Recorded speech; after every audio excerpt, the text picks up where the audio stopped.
This is Tonya, and welcome back to Nurses Speak. So, today I'm just going to talk a little bit about this nursing strike that's going on in the Stanford Health System out in California. Apparently, this is the first strike that's been happening in this organization in over 20 years. And just to sum it up briefly, looks like the nurses are striking because, well, first of all, their contract expired in March, and they are requesting from Stanford increase in pay, bonuses, and mental health counseling. They want 7% for 2 years, 7% for each of 2 years, and 6% in the final year of the contract. And Stanford is offering 5%, 4%, and 3% plus ratification and retention bonuses. So that's going to push, according to this article, entry-level nurses starting salary to $143,000 and $211,500 for nurses at the top of their pay scale. Seems like a lot. But then again, cost of living in California is high anyway, and so that may or may not suffice to have a decent lifestyle there. I really don't know the particulars on that. But suffice it to say, 93% of the nurses who are eligible to strike did. During the strike, the hospital is willing to pay their health coverage only through COBRA.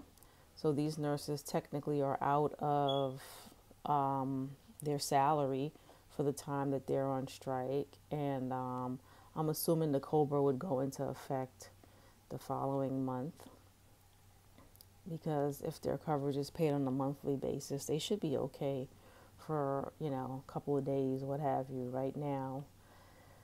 But, they may be able to negotiate that back and, not really take any losses. But the bottom line is, as they say in show business, one monkey don't stop the show, and the show must go on. So Stanford is well prepared with those trusty travel nurses who are coming in to save the day. And of course, the question is always, well, if you have enough to pay them, why can't you pay us? Duh. Well, sometimes the mistress gets treated better than the wife. So, you can look at it from that perspective too. You know, it is what it is. This is not something new, right? So, and then, collectively, if nurses were all, united, right, the travel nurses wouldn't even go there. They'd be like, no, we respect the strike and we understand what it all entails and why it's necessary to raise the bar for all of us, to receive equitable and, compensation and benefits and that sort of thing. Our cost of living should always be in alignment with, what's currently going on, because why should the cost of living be continuously going up and nurses' salaries, remain stagnant? But yet, the organization is looking at significant increases in their revenue that doesn't seem to trickle down. Okay. But again, not new. This is not new ground we're covering at all. But, this is an individual journey. At the end of the day, right? Some more money may not be the only answer for every nurse out there. A raise or a bonus or some mental health counseling, it may not be the answer for everyone. There may be some that get a raise and go happily back to working regardless of the conditions. There may be those where the mental health counseling is offered and not really even taken advantage of because of the fact that it is associated with your place of employment, wherein you may feel that the confidentiality of your use of those services may at any point be breached, right? Either overtly or covertly. And there's ramifications to that as well. So you may want to go off privately and seek your own mental health counseling. But I do admire the fact that they do want it to be available and accessible to everybody as one of their, requests in their bargaining process. And, of course, who doesn't want more pay, right? That's a given.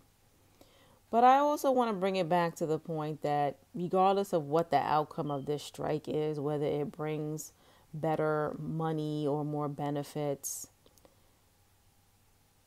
at the end of the day, is that enough? And that's where an individual decision has to be made. What's enough for you? What's enough for you to be happy? What's enough for you to be at peace? What is enough for you to stay in the game for one more shift, for one more day, or month, or year? Will those things be enough? Will a new contract be enough? Or perhaps you need to make a contract with yourself that you're going to give yourself permission to have joy in your life, to have peace in your life, to give yourself the time and space to reflect and decide what you really want.